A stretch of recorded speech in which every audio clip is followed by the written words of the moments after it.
this is Byron Jacobs from D&B Poker, and today I'm doing another of our author interviews in our series where I'm talking to our authors about the books that they've written for us. And today I'm delighted to welcome Ashley Adams in. Hi, Ashley, how are you doing?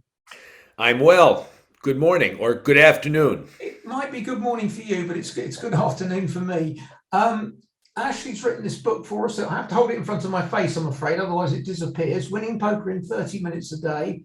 This has actually been out a couple of years. This was a kind of pandemic book. We're going to have big plans to promote it at WSOP 2020, but we all know what happened that year. So it came out, but perhaps not with quite the fanfare that we would have been looking for. So we're trying to catch up a bit on lost time and give it a bit of a push now. So, Ashley, first of all, would you like to tell us a little bit about yourself and how you came into poker and a little bit of how you're involved in the poker world these days?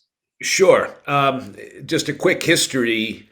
I, as many, learned poker from my grandfather way back in the 1960s. He was a Jewish guy from Brooklyn and had taught me five card draw.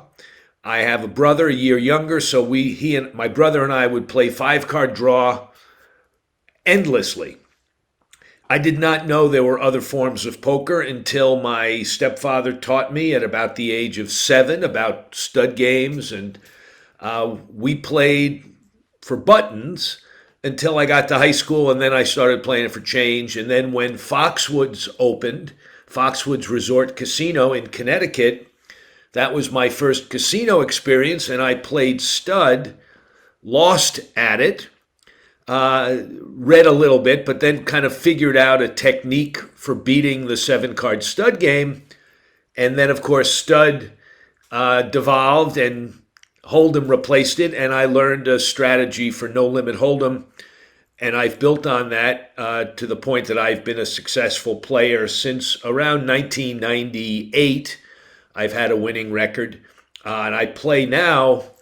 I've eschewed online poker. I don't do that now that the pandemic is over. And all my games are either in casinos all around the world. And that's one of my favorite things to do, is to travel to a new city or town and find a poker game in a casino. Or I also play in a lot of home games with the dealer's choice option and people making up all sorts of games. But my casino game is pretty much focused on 1-2, 1-3, 2-5, no limit Hold'em, and that's what I wrote the book about.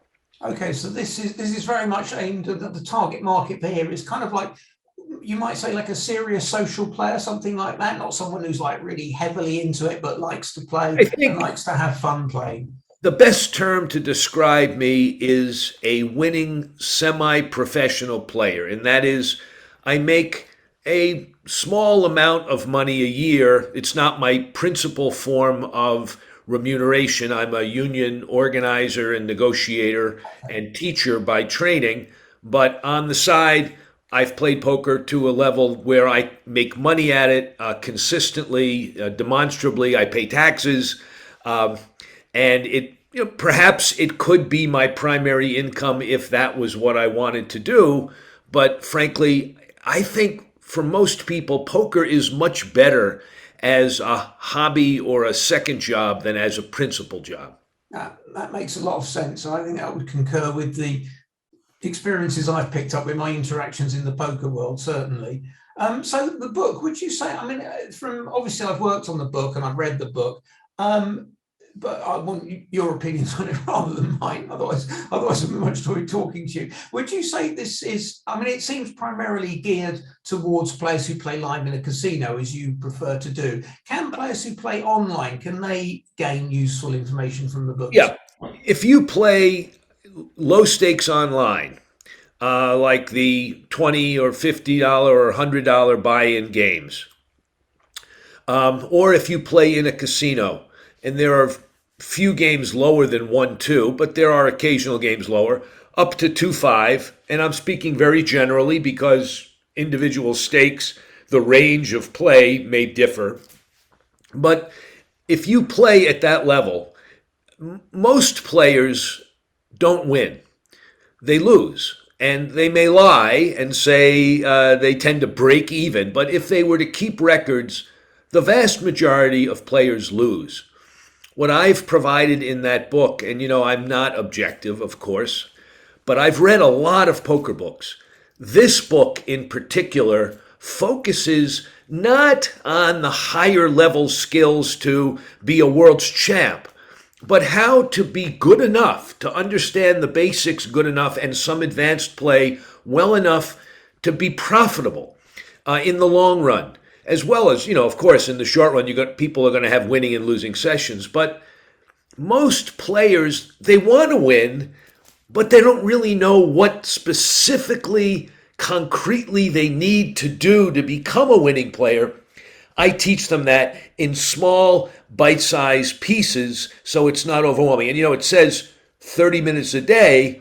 It doesn't say how many days, right? Is it 30 years? And maybe the title should have had a subtitle that, explained. But generally speaking, if you do this and the exercises over the course of a month or 2 months, you will have the tools to being a winning player. I'm not guaranteeing that you're going to win after a month or two. I mean, it takes experience to apply what you've learned.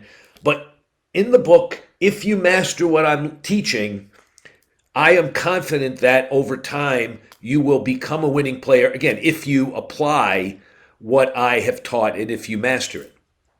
Yeah, that all makes sense. I know from, we've obviously done a lot of poker books and a lot of people have offered mechanisms to get the better of games. Now, one thing that comes up a lot is game selection. This is very viewed as being really, really key. There's this old chestnut that there's no point being the 10th best player in the world if you only ever sit down with the 9 players who are better than you. So what in terms of live play, because a lot of the stuff we've done has been, I would say, really geared to online play and just purely theoretical play. In terms of live play, what kind of tells, if you like, can you pick up on that you might think to yourself, oh, wow, I want to sit in that game? Okay, well, there are a few, and this is off the top of my head, not looking at my text, but I think this is what I identify. A few very important, obvious things, and then a few other things that may not be as obvious. Let's start with the obvious and then work our way into the more granular level.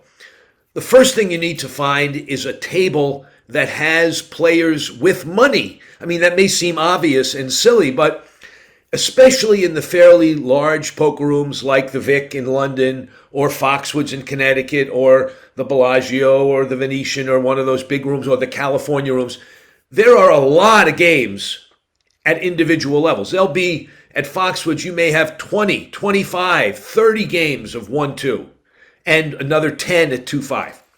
If you were to walk around the room and just look at the stacks, you'll see some tables where the average stack is $100 or even 80, or there'll be 5 or 6 players with really short stacks. You don't want that table, because even if they're bad and nitty and very tight but bad and predictable, there's not a lot of money to win. You want a table with big stacks, at least a few players with in a 1-2 game, $400 or $500. And if you're observant, you can find them. So that's the first thing. The second thing that you want, and this is a subjective read, but it's going to be fairly obvious if you look for it. You want a table with happy, talking people. You don't want, which, a lot of players, especially these days, who have read the books and the magazine articles, seen the videos, and that when the flop comes, none of them look at the flop. They're all looking at the other players to get a read. You don't want that game. You want the game with happy, gambling, having a good time, out for the night players, which also means... That's with a lot of alcohol on the table, presumably. And a little alcohol doesn't help. And, time of day, I find, look, as an experienced, veteran, successful player, I can adapt techniques that can take advantage of serious players during the day. But if I had to choose, if I had my druthers, I would play on the weekends at night when players, as you just pointed out, tend to be drinking. A couple of other things to look for. Are the players engaged in any other form of gambling? Are they watching the horse racing on the monitors? Are they sitting with keno slips. I mean, I don't mean to be too ridiculous and facile about it, but the players are gambling, drinking, having a good time. That's what you want. I've also noticed a few discrete things. In big casinos that have social venues at them, nightclubs, dance halls, bowling alleys, you can sometimes see a pack of inebriated men, women on a bachelorette party, whatever, that will come into the poker room, try to play together, try to sit down. Follow those people. See where they're sitting. They're gamblers out to have a good time. They're like with a welcome sign on them for you to sit down with them. That's what I encourage people to do. Okay, that all sounds good. And what about in terms of, I mean, it seems fairly obvious that if a lot of players are seeing the flop, that's probably going to be a good game. Very good. There's a numerical way of looking at it.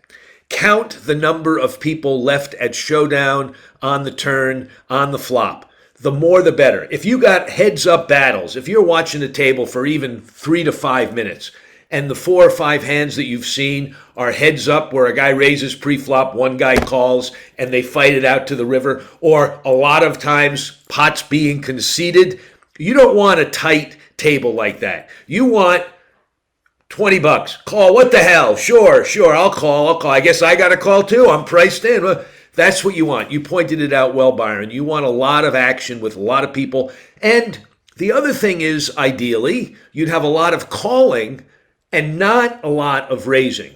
It's more profitable generally, there are specific exceptions, but generally to play against loose, passive opponents, many of them, than hyper-aggressive, tight players.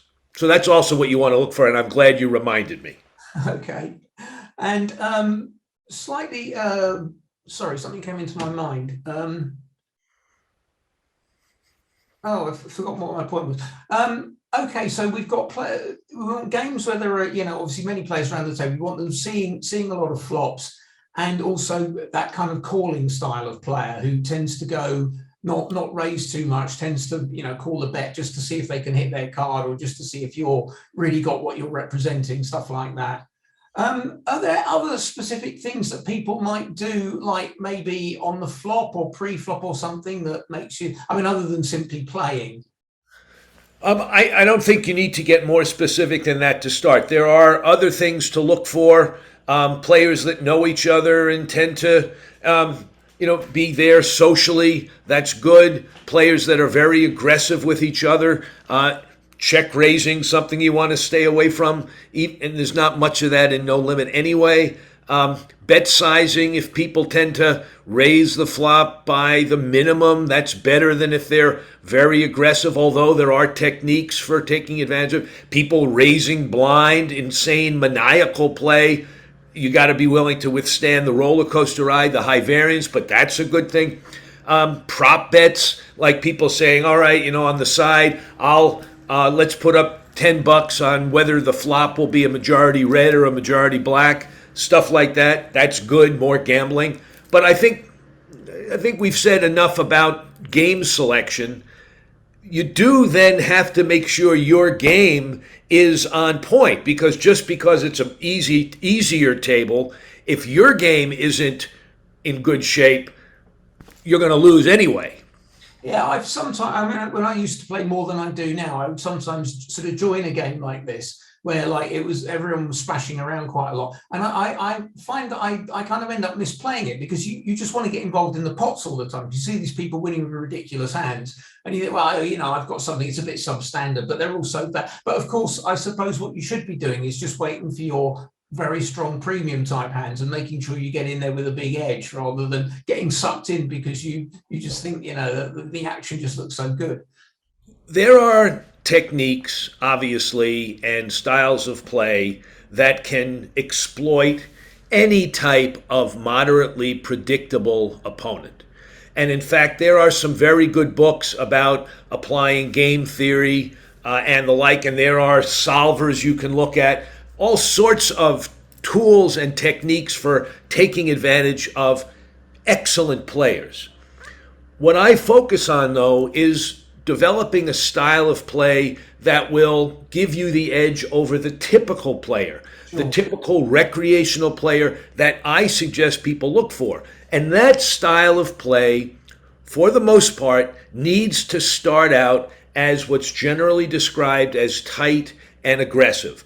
Not to be too predictable, but generally narrowing your range of hands, not playing because you got a feeling you're going to win this one, or, hearts have been running, not superstitious things infecting your play, but a generally narrow range. And I get into it in the book. What do I mean by a narrow range?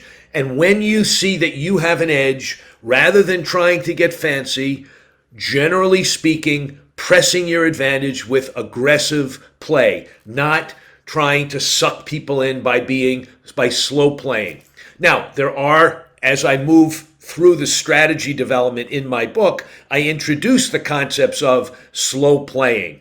I talk about how to tailor your game based on your read of your opponents, how to put your opponents into different categories of player and adjusting your game, how to see what your image is in the minds of your opponents and adjusting your strategy to take advantage of the image you may have. So there are things that you will layer on that basic, tight, aggressive style.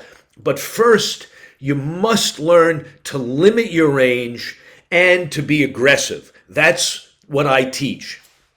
There's one thing that struck me about what you were saying earlier, that you don't want to sit in a game where everyone is kind of, like this, like obviously really focused and not, there for the kill, to extract every little bit of EV that they can. So is there something to be said for, if you're joining in a game that's where you feel you should be comfortably a favorite in this game, to like loosen up just a little bit, just so that other players think you're there having fun and you don't seem too much like the one guy who's there to rip every last dollar out of them that they can? No, absolutely. Once you understand and apply a tight, aggressive strategy, you need to make sure that the game that you're in either stays or becomes a good game, and that you don't, in fact, by your demeanor and your behavior, turn the game into the type of game you don't want to play in, which is, you don't want to be the guy sitting there sternly and drinking your water. And you certainly don't want to do what some good but not great players tend to do, which is to criticize the play of their opponents. I have, I think, part of a chapter that I devote to the things that people should not do that will make the game worse. One of them is having your ego determine your behavior at the table, where you try to prove you're the best. That's a recipe for disaster. Even if it makes you feel better at the time, it's going to hurt your ability to make plays. You want to if you affect anything, a loosey-goosey, gambling, happy atmosphere. In fact, I have something I write on the ideal poker face. And in the literature, especially in fiction, movies and television shows, people that don't know about poker spend a lot of time on somebody having a really good poker face, serious, inert, unreadable. And it's true, you don't want to go, oh, goody, when you have a good hand, and oh, shit, I missed the flop, right? But the best poker face is one that encourages people to have a good time and to enjoy your company. And so maybe ironically, it's not a frown, it's not impassive, it's a smile. The smile, not wearing sunglasses, not having the hoodie pulled down over your head. That's what I affect. Friendly, engaging. Now, probably my critics will say, oh yeah, you're friendly and engaging like the plague. But that's what I try to do and what I encourage other people to do.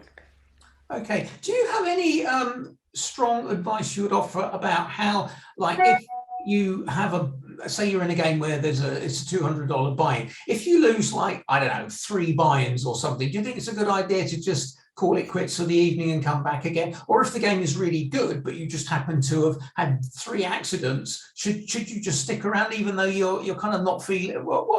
Tell us something about that. Byron, this is actually a very interesting topic that I have opined on. It's a matter of opinion, and I'm an expert on things that are a matter of opinion.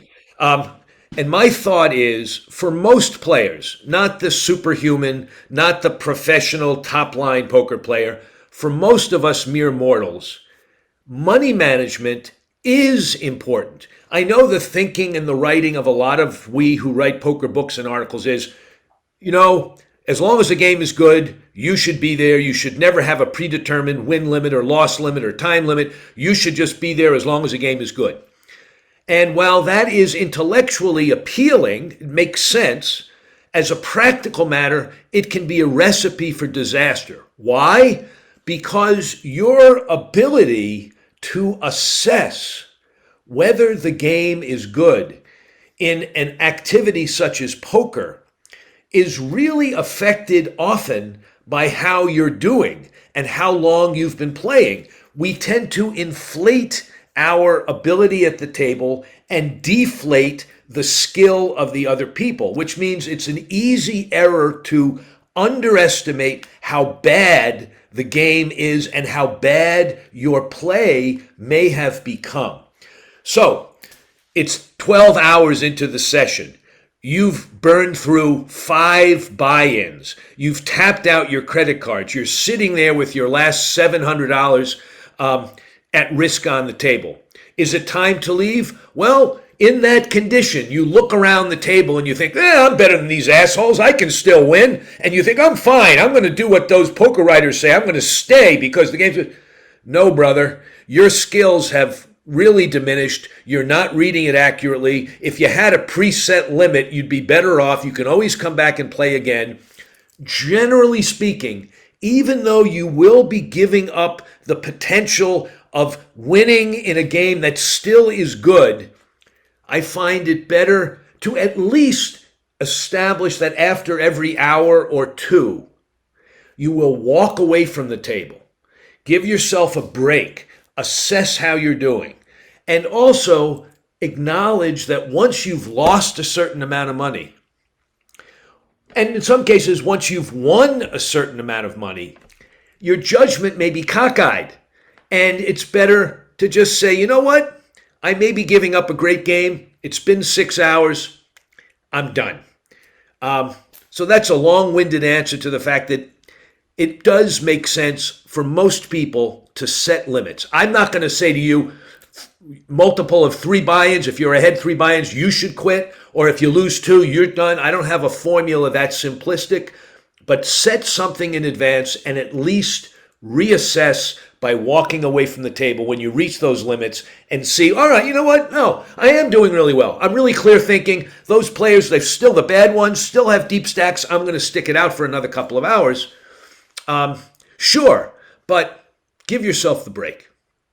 I like the idea that you also introduced the concept of that it's not only if you're losing, but if you're winning, it can skew your judgment as well. Because, if we misplay a hand, but we get some lucky card on the river or something, we tend to think that, we actually played that hand fine. We're maybe not objective about it. So it's not necessarily just when you're losing that your play can go off. Yes. And you begin to think invincible if you win hand after hand after hand. Right. There's one thing that players should try to avoid that I've noticed among players that are fairly good. They have a notion that they want to lock in a win in their mind. They're ahead $50. I'm going to leave. I'm up. Or I'm down 75. I really want to stay till I at least have a win. That's not a good way of looking at the game. Session by session, getting a win, not a good way. Because what happens is the game is good. You're up $50. You leave. The game is not good. You're down $50. You want to stay to get even, and you're going deeper and deeper and deeper into the hole. So you end up with huge losses when you've burned through your bankroll and small wins, and taking advantage of a really good game for a brief period of time because you're up, I guess I should leave to lock in the win, and staying at a bad game for a long time because you want to get back to even, which is a horrible losing mantra if ever there were one. Because even, what's a 3-hour session or an 8-hour session? It's a cliche, but it is one long game. And if you don't recognize good situations and stay and bad situations and leave, you're going to have a long-term losing session.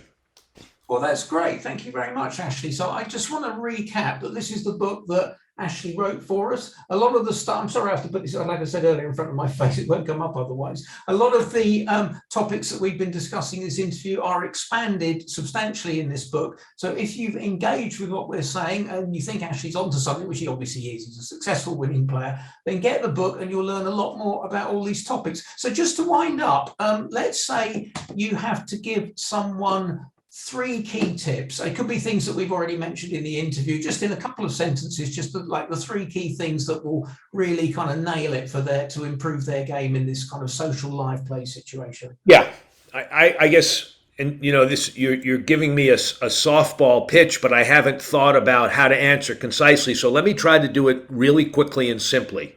One is what we started with: game selection.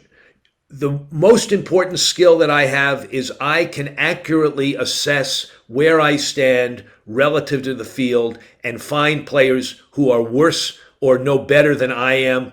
I do that well, so I suggest people learn to do that. Be patient and look and move around. Don't feel like if they seat you in the 4 seat in this particular game, because that's the one that's open, you got to stay there for your whole session. Be willing to move around. 2 is learn the rudiments of solid play. I'm not going to give you 1 or 2 things that are the most important part of it, but learn the rudiments of solid play.